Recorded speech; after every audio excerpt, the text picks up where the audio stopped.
আন্তর্জাতিক জীববৈচিত্র্য দিবস উপলক্ষে খাগড়াছড়ির দুর্গম দেবতাপুকুর এলাকায় বর্ণাঢ্য শোভাযাত্রা ও আলোচনা সভা অনুষ্ঠিত হয়েছে। শুক্রবার সকাল 11:30টায় আয়োজিত এ কর্মসূচিতে স্থানীয় বাসিন্দা, জনপ্রতিনিধি ও পরিবেশ সংশ্লিষ্ট ব্যক্তিরা অংশ নেন। খাগড়াছড়ি থেকে বিপ্লব তালুকদারের প্রতিবেদনে দেখুন বিস্তারিত।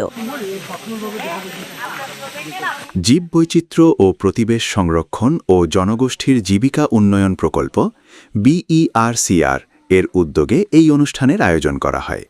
প্রকল্পটি অর্থায়ন করছে গ্লোবাল অ্যাফেয়ার্স কানাডা এবং UNDPর কারিগরি সহায়তায় প্রকল্পর বাস্তবায়নে রয়েছে খাগড়াছড়ি পার্বত্য জেলা পরিষদ।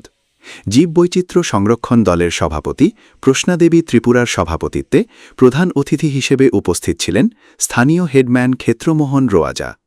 আলোচনা সভায় বক্তব্য দেন জীববৈচিত্র্য ও পরিবেশ রক্ষা প্রকল্পের জেলা কর্মকর্তা সুকেতন চাকমা, জীববৈচিত্র্য ও পরিবেশ সক্ষমতা উন্নয়ন কর্মকর্তা জ্ঞানদর্শী চাকমা, করলিয়া প্রকল্পের জেলা কর্মকর্তা নবলেশ্বর দেওয়ান লায়ন।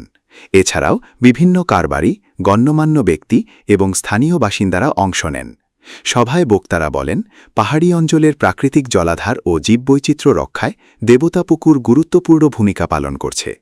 এই জলাধারকে কেন্দ্র করে পরিবেশবান্ধব জনগোষ্ঠীভিত্তিক ইকো ট্যুরিজম গড়ে তোলা সম্ভব হলে স্থানীয় মানুষের কর্মসংস্থান ও জীবনমান উন্নয়নের নতুন সুযোগ সৃষ্টি হবে।